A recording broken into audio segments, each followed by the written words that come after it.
Hello, Creative Gems. Welcome back to Creativity. Today we're going to take this canvas I found at the Dollar Tree and transform it into a frame mirror that can double as a mirrored tray. This canvas measures 12 by 16 inches and I think it is the largest size canvas you can find at the Dollar Tree. But the true star of today's craft project is actually these Hot Wheels I picked up in the toy section of the Dollar Tree. Each set of these tracks come in at 48 inches or 4 feet long. To begin, we're going to set our canvas down on the table surface and then start measuring out the tracks. And if you haven't guessed it already, we're going to turn the tracks into a frame for our mirror. And if you're thinking the tracks are looking kind of plain, don't worry, we're going to embellish them later so they'll look like a regular wooden frame with a nice raised pattern that will give our frame a beautiful vintage look. By the way, this is the second time I have crafted with these Hot Wheels tracks, and I must say they're so fun to craft with. The tracks are easy to work with, and because they're made of plastic, they're quite easy to cut as well.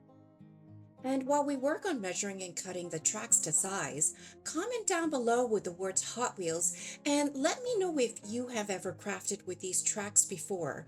And if you have, what is the most fun craft you have made with these orange tracks? For me, I made a dome-shaped lantern that holds a candle inside, and that was probably a couple of years back. If you want to see how I made that, I'll leave a link down below in the comments section to that video.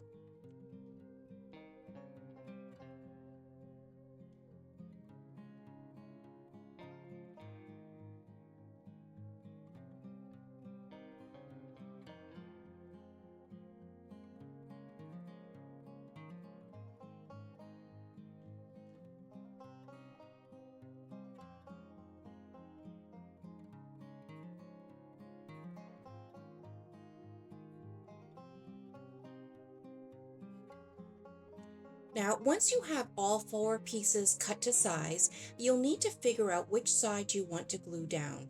One side is flatter than the other side, so you can play around with them until you figure out which look you prefer. To have the flatter side facing down glued to the canvas. And to glue the tracks down, I'm just using good old hot glue. Just make sure the hot glue is really hot before you apply it to the tracks and try to spread the hot glue out as evenly as possible. To help the tracks adhere to the mat, I applied a couple of clamps along the tracks as well. And by the time I have the second track glued down, the first track should be secured and the clamps should be ready to come off. That's because the hot glue cools down and dries very quickly. You don't have to wait hours, which is the beauty of using hot glue for crafting. And while we work on gluing down the remaining tracks, I would like to take a moment to thank you for tuning in to today's craft project. If you enjoy glam home decor and DIY crafts on a budget, please help me grow my channel by hitting that subscribe button. And if you like what you see today, please give me a thumbs up as well, so the YouTube gods will continue to recommend my channel to other viewers like you.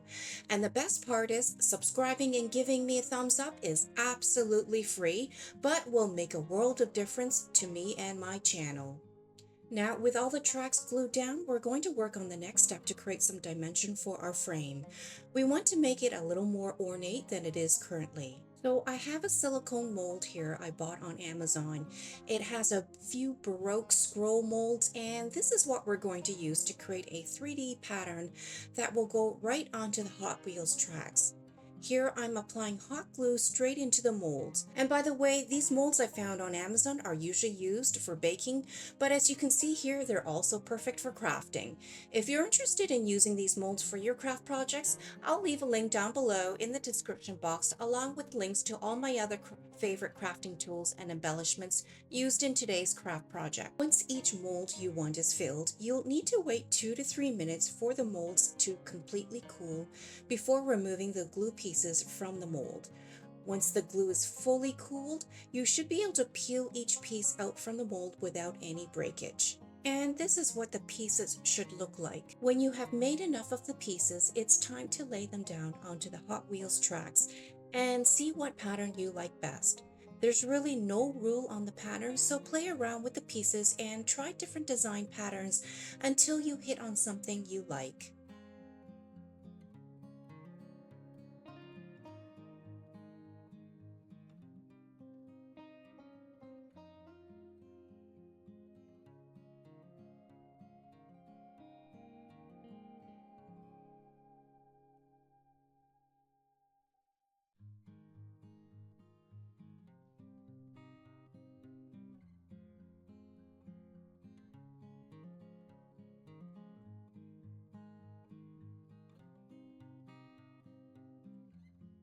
When you've decided on a pattern, then each piece can be glued down with, you guessed it, more hot glue.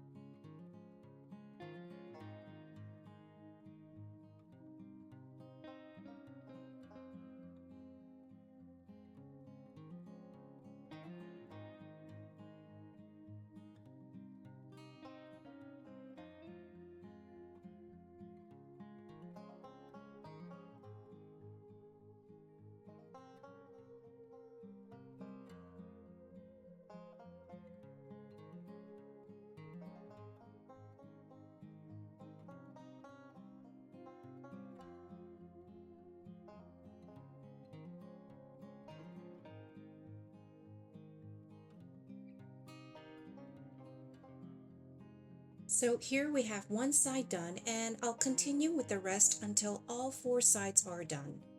And while we work on that, I would love it if you would drop me a comment down below and let me know what was the most recent craft project you worked on. And if it was a home decor piece, please let me know what you made and if you want glam, boho, country chic, or some other style.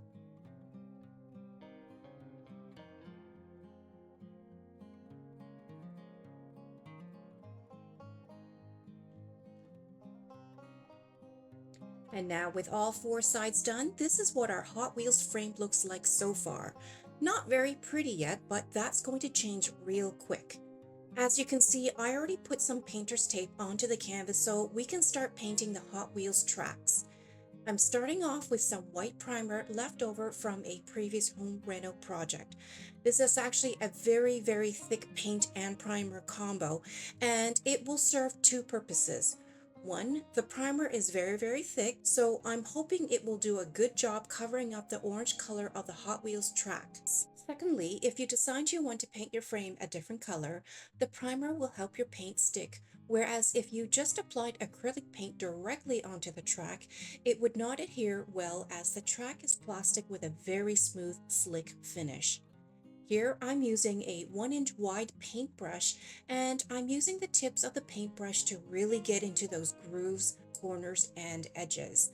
I don't recommend using a foam brush for this particular exercise because foam brushes are too soft and eventually the foam will break into little pieces as you push down really hard onto the tracks. We need something a bit more rigid, which is this paintbrush, so that we can really push down into those little grooves. We want to make sure that all of the orange color is completely covered. And I'm not being shy about how much paint primer I'm using either because that orange is really bright and vibrant.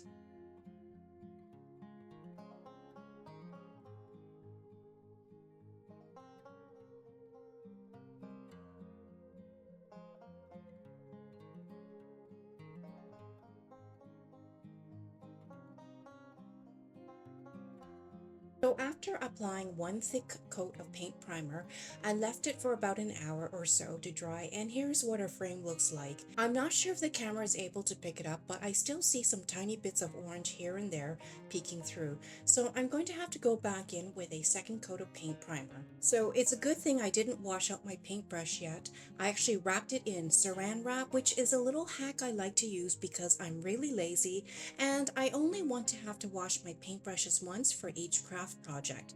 By wrapping the wet paintbrush in plastic, it keeps the paintbrush from drying out and you can actually reuse the paintbrush even weeks after it has been wrapped. Comment down below and let me know if you have ever used this little hack before. And if you have any other nifty craft hacks, I would love for you to share them in the comment section. Okay, so after the second coat of paint primer, the frame is looking pretty good. Now, you can leave your frame white if you want, or you can choose to paint it gold, silver, or whatever color you prefer. For mine, I really had a tough time deciding, and at one point I was going to try gold or silver leafing. But in the end, I actually decided to go out of my usual color scheme and opted for a black frame. I opted for some black acrylic paint from the Dollar Tree, and this time I'm using a small foam brush to apply the paint. Since we no longer need to worry about digging into all those grooves to cover up the bright orange, I think the foam brush would suffice to cover up the white.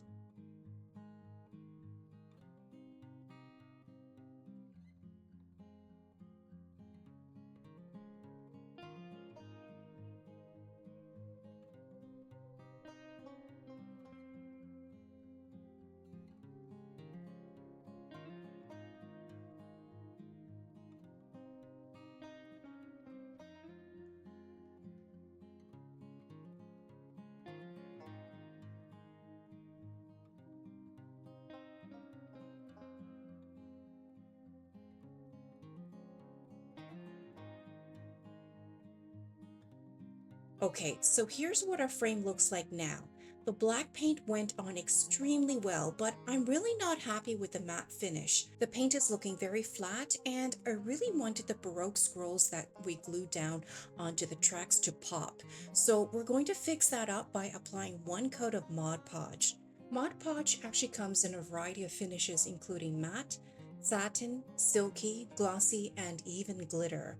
The Mod Podge I'll be using has a glossy finish, so when it dries, it will dry clear but should leave the frame with a nice sheen.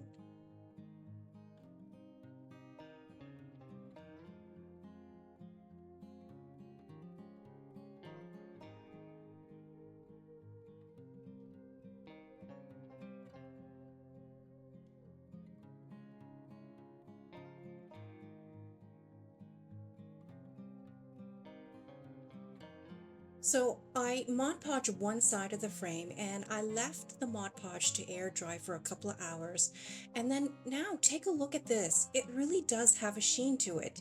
And compare that with the other sides of the frame where there is no Mod Podge applied. You can really see the difference. And I definitely like the frame with the sheen much better because you can really see the detailing on the frame.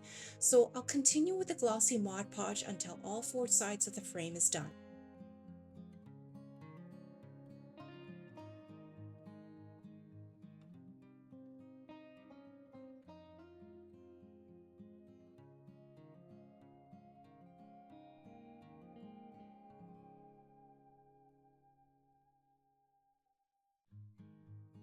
Okay, so now with all four sides of the frame done, look at the difference. I think this turned out amazing and I'm so happy with the results. Comment down below with the words Hot Wheels and let me know what you think of this frame. Does it look like it was made from a children's toy or does it look similar to the wooden frames you typically see on a mirror or picture? So here I'm removing the painter's tape from the canvas, but unfortunately tiny bits of the orange is peeking through on the inner edges of the frame where the black paint got removed with the painter's tape. So here's another hack I'll share with you. I'm just going to take a black marker, one with a very pointy brush-like tip, and we're just going to go in and color those small orange areas. This marker is extremely pigmented and I think it's doing an awesome job at covering those orange edges.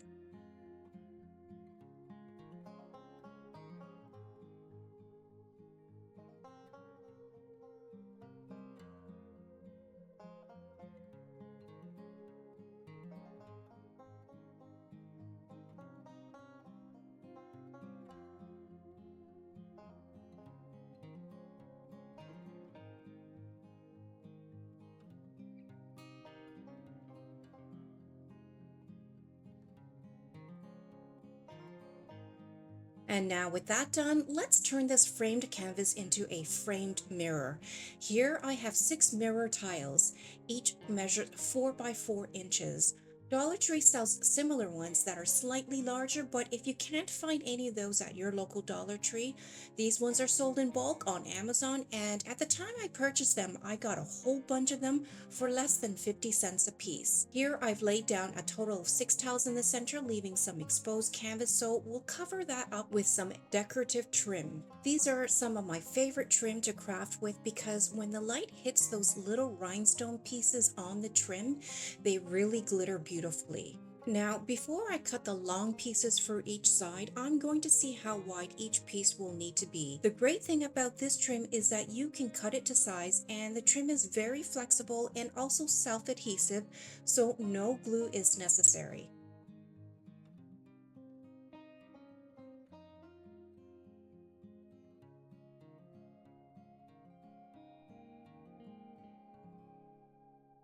Once I have figured out how wide each piece needs to be, I'll go ahead and cut the length for each piece and begin to adhere them onto the canvas.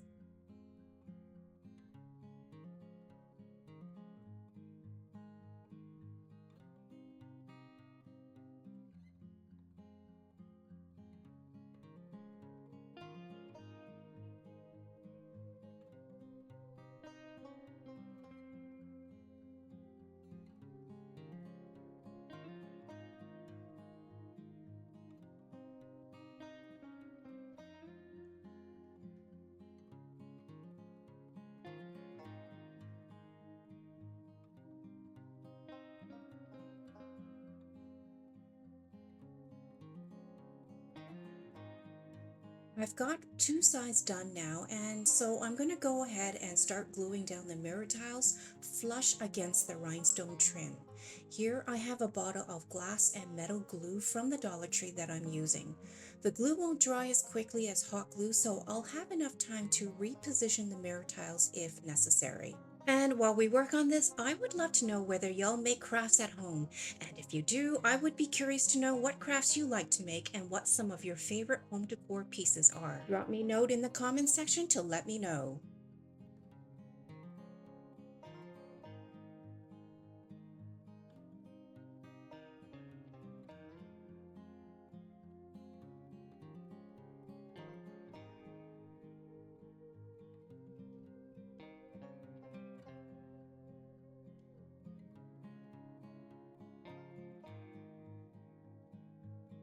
With the last mirror tile down, I'm going to go back in and adhere the rest of the rhinestone trim.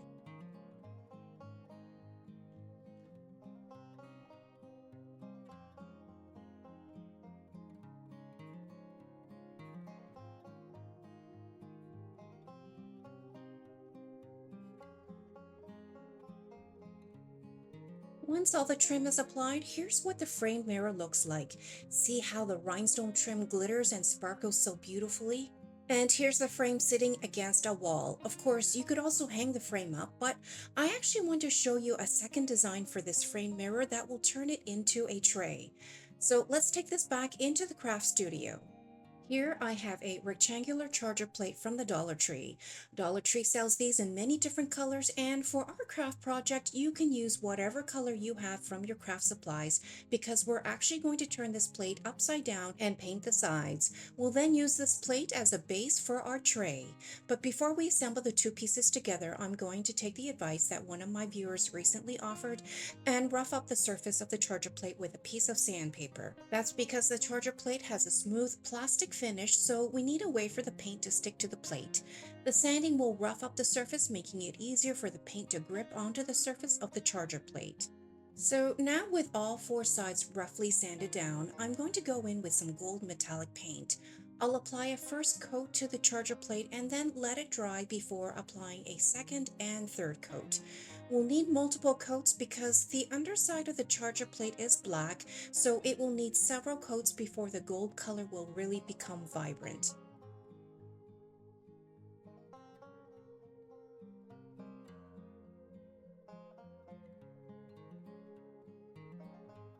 And while the final coat of paint dries, we're going to take 8 Jenga blocks and glue 2 pieces to each other until we have 4 sets. Normally, I would recommend wood glue, but since I'm not patient enough to wait for the wood glue to dry, I'm going to go in with some hot glue. But if you decide to use hot glue, make sure the hot glue is applied as flat as possible, because when it cools and dries, the hot glue typically dries in clumps, and you don't want that when adhering the block pieces together. By applying the hot glue in a very thin layer, it will help ensure that when you set the blocks down, that they are level and not slanted. Here I'm squeezing the two blocks together as hard as I can to ensure there's no gap between the two blocks. But because hot glue cools and dries in mere seconds, you really got to work fast as possible.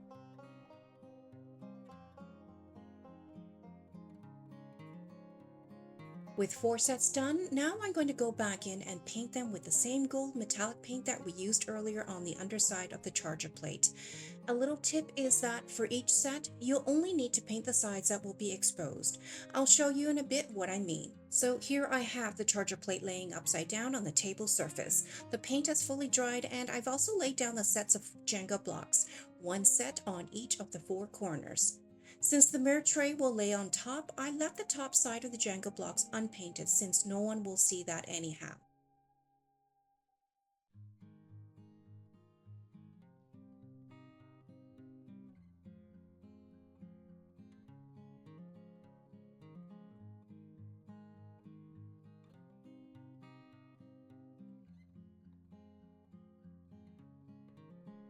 And now we can place our frame mirror on top of the Jenga blocks and then flip the whole thing over. To make sure the frame mirror adheres to the Jenga blocks, I'm using hot glue, but if you want a more long-lasting hold, I would also add a bit of strong adhesive such as Fix-All like I'm using here or E6000. Alright, we're ready to flip the charger plate over and place it into the center of the canvas that we have placed upside down onto the table. Now, before we complete this tray, I'm going to add one final detail to the base. I will embellish the gold base with a strip of the same rhinestone trim we used earlier to frame the mirror tiles. This will provide some continuity in the design of the mirror tray as well. The rhinestone trim will peek out from the base ever so subtly, and I think this small detail will really elevate the overall look of this tray.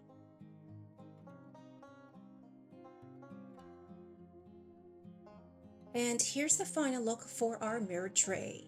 See how the gold base below peeks out, providing a nice contrast to the black frame?